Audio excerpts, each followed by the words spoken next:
ini ya, udah benar di titik 0. Ini kan harusnya dinyalain nanti ya. Iya Ibu. Nah, akan kelihatan di sini timbang langsung. Kalau pakai alat ini ya, ini kan agak lama. Oke, kita jangan lupa bawain sini. Kan timbang udah selesai gitu ya misalnya. Silakan deh. Kan kita hanya mau mengukur panjang badan ya. Nah, ini kita lihat sini. Dia harus taruh di tempat yang statis. Ini berarti timbangan ini di titik 0 ya. Titik 0-nya ini hilang nih. Itunya hilang. Ya. Ini ibarat titik 0. Ya, ini di stuck sini. Dia posisi bayi ada di posisi sini. Itu ya, nggak bergerak. Alat ini agak ini karena dia lekuk ya.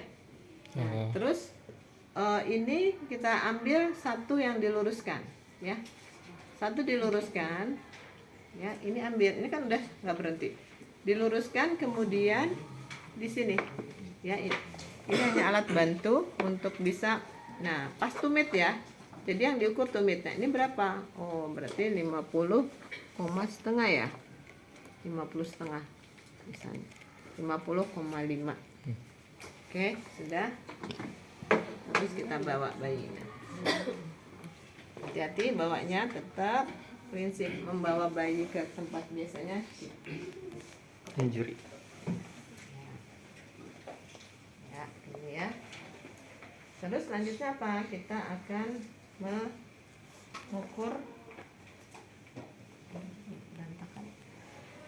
mengukur kita ikutin boleh.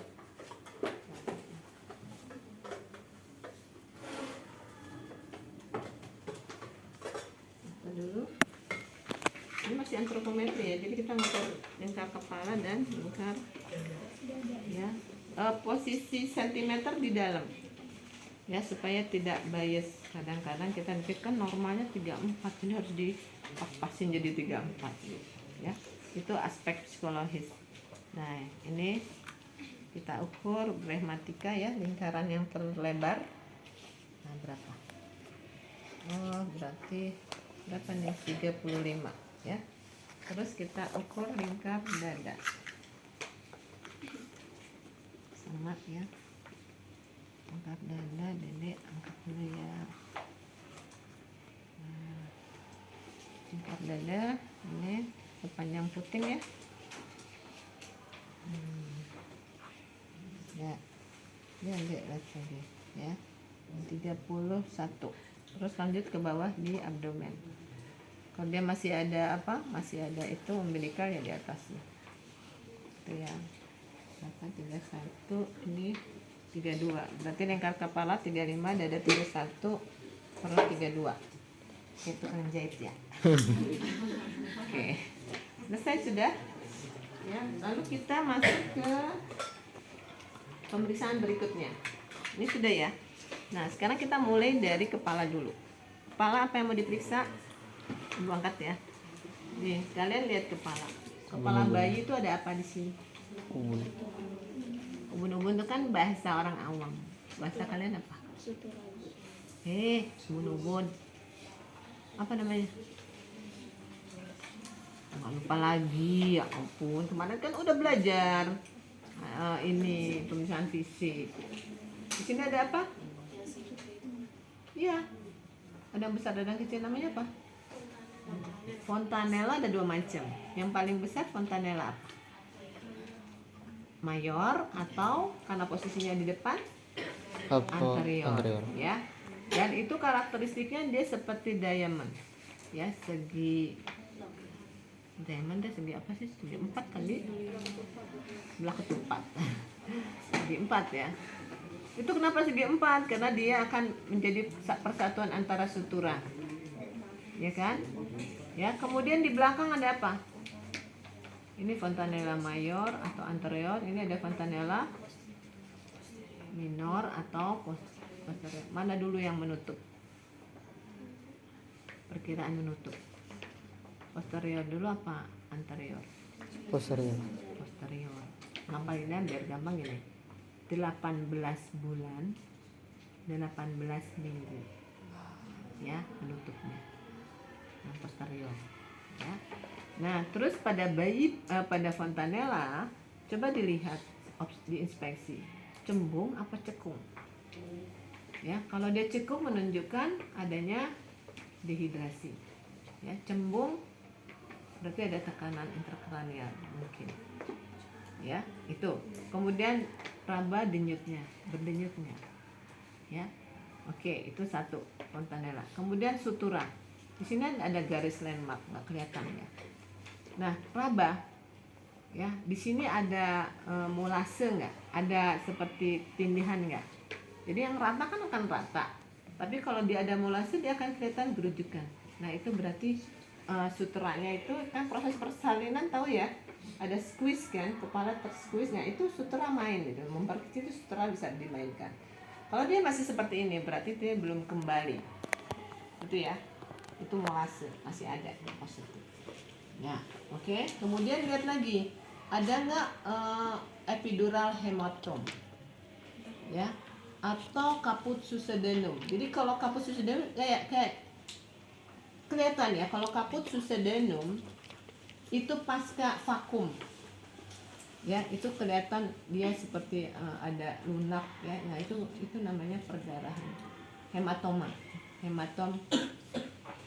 ya. Jadi ada pembengkakan. Kalau ada perdarahan tadi ya, kita lihat ada di mana posisinya, dia mati ya. Oke, itu kepala sudah selesai. Sekarang kita masuk ke kepala sudah selesai, kita tapin aja lah ya. Nah, sekarang kita lihat nanti varnish gitu-gitu juga jadi bagian ya.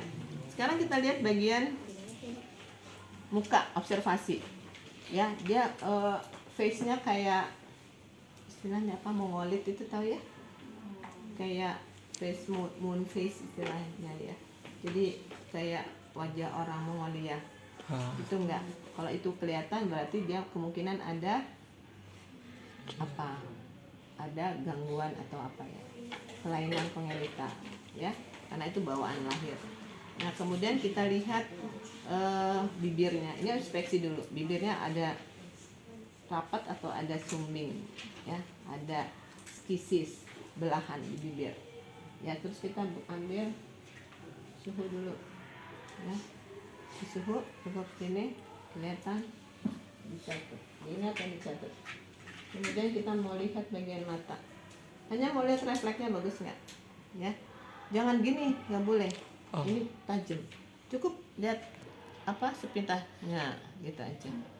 Refleks pupilnya bagus nggak ya, yang kiri. Jadi di sekelebat gitu sambil diperhatikan ya. Nah, terus lihat ikterik apa enggak, skleranya ya. Nah, kemudian kita ambil kapas, kita pakai handscoon dulu ya. Ibu lupa nih, harusnya di awal ya. Setelah antropometri kita pakai handscoon ya.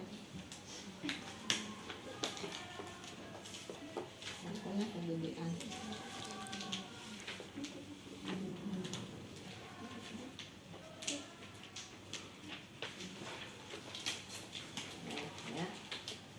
Oke, tadi mata kita ambil. Oh, kapasnya mana, nak? Kita nggak nyiapin kapas ya? Kapas yang tadi ya? Iya, ada. Yang sebelah itu ada kapas. Sama itu aja, sama kayak itu boleh.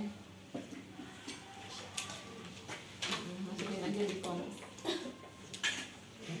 Kalau kita tutup aja.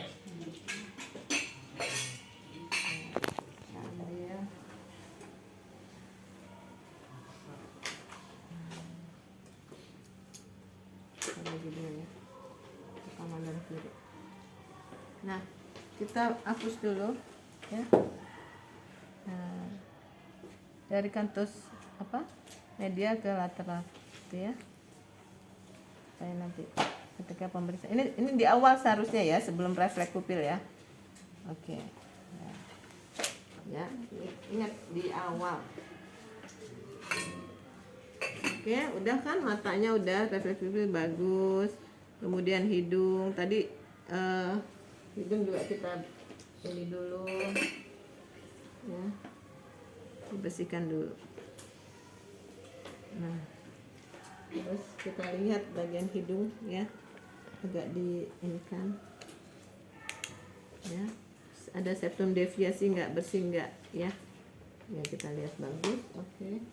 Kemudian kita lihat daerah mulut, kira-kira di mulut ini mau kita observasi apa?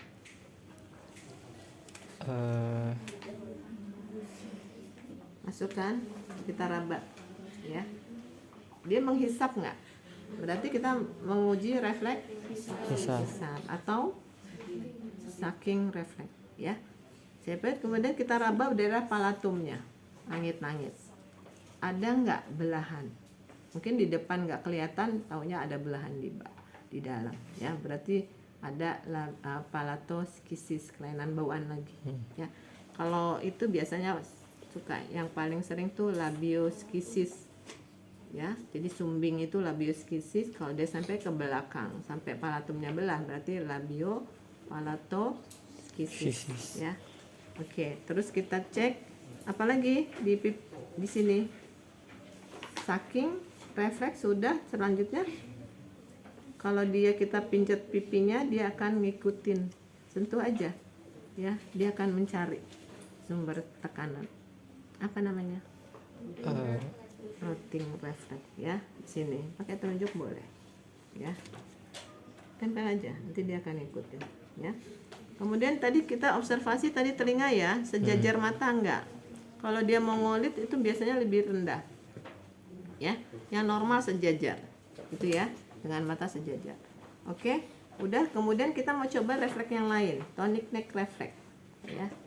Tonic neck refleks itu refleks ketika kita miringkan satu kepala ke arah satu sisi. Ini sisi apa? Kanan, ya. Ya. Maka ekstremitas yang kiri kita lihat, ya, itu akan fleksi, itu, ya, itu namanya tonic neck reflex, ya. Seperti ini. Kalau kita kiringkan ke bagian kiri, maka ekstremitas yang kanan ini yang akan fleksi, ya.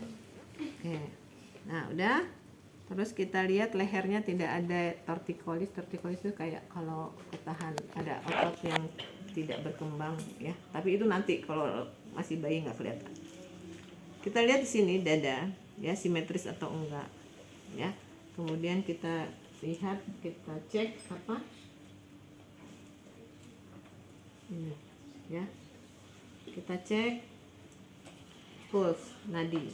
Jadi nadi nggak ada di sini, radialis, ya. Kamu cek radialis jangan kalau bayi, nggak jelas. Jadi kita langsung aja ke jantungnya. Ambil yang mana, bel atau diafragma? Pakai yang mana? Bel. Pakai bel. Kenapa? Karena kita mau memusatkan satu titik, ketemu, ya. Dia kelihatan, titik pulse-nya itu kelihatan. Berarti di daerah apikal. Apikal itu just above the nipple, ya. Hanya di bawah nipple. Tempelin aja. Kita pakai waktu, ya.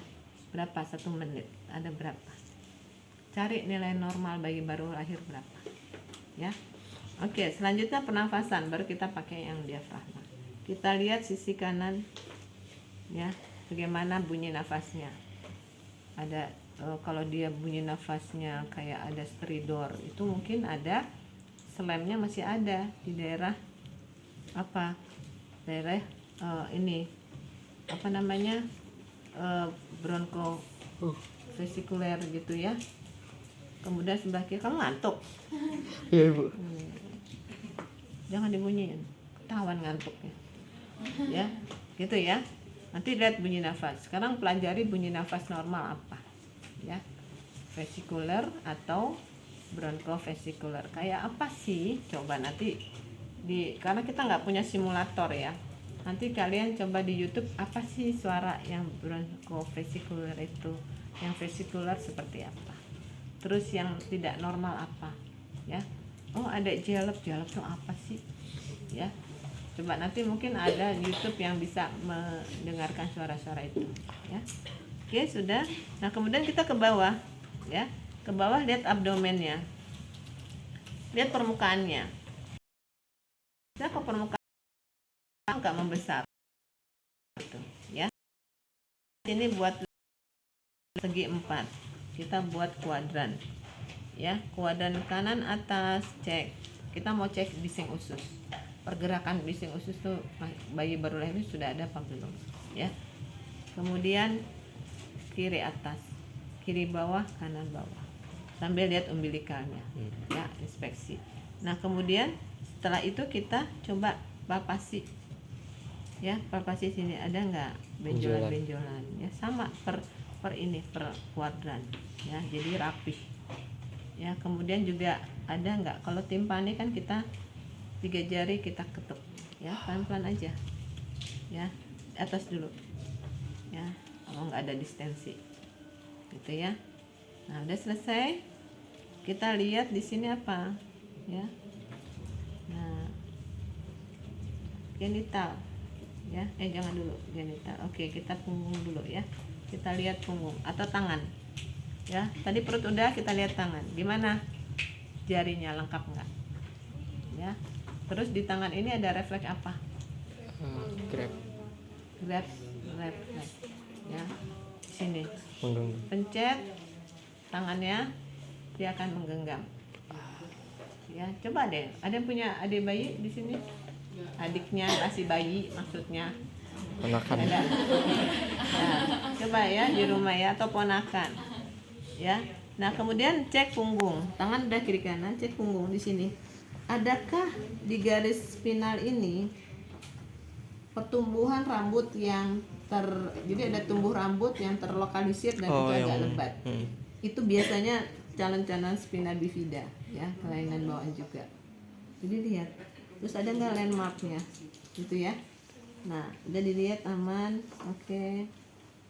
Perut sudah, terus kaki, genital atau kaki dulu lah, ya. Kaki kita lihat, di kaki ini ada apa? Jangan dulu kaki, berurut, genital dulu, ya. Genital dulu, tadi umbilikas kita lihat, ya, ininya bersih, mengkilat misalnya kalau hari pertama, ya. Terus tidak ada tidak ada cairan berbau, ya, karena masih baru. Nah, kemudian kita lihat genital, diperiksa. Kalau ini laki, turunin, terus lihat ada kerutan nggak di penisnya, ya. Kalau ada kerutan itu kita curiga adanya hipospadi. Dilihat, pastikan.